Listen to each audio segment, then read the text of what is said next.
হত্যা মামলায় নাম আসা ক্রিকেটার সাকিব আল হাসানকে জাতীয় দল থেকে বাদ দিয়ে মামলার তদন্তের স্বার্থে দেশে ফিরিয়ে আনতে আইনি নোটিশ পাঠানো হয়েছে।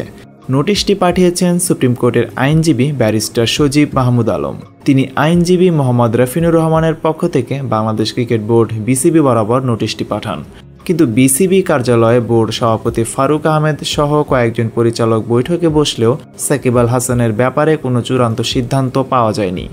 নোটিশ প্রদানকারী আইনজীবী ব্যারিস্টার সজীব মাহমুদ আলম জানিয়েছেন, সাকিবের নামে আগেও বহু অভিযোগ ছিল, বর্তমানে তিনি হত্যা মামলার আসামি।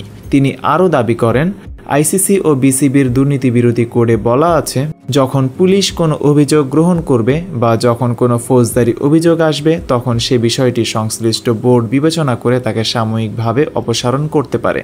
যেহেতু এটি তদন্ত সাপেক্ষ একটি বিষয়, তাকে খেলা থেকে বাদ দিলেই হবে না, তাকে দেশে ফিরিয়ে আনার ব্যবস্থা করতে হবে।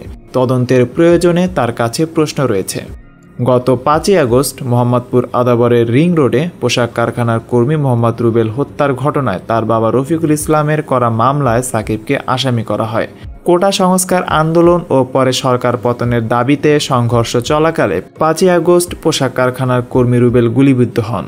পরে চিকিৎসাধীন অবস্থায় 7ই আগস্ট তিনি মারা যান। হত্যার নির্দেশদাতা হিসেবে এই মামলায় সাবেক সংসদ সদস্য সাকিব আল হাসান সহ সাবেক প্রধানমন্ত্রী শেখ হাসিনা, সাবেক সড়ক পরিবহন ও সেতু মন্ত্রী ওবায়দুল কাদের সহ 156 জনকে আসামি করা হয়েছে।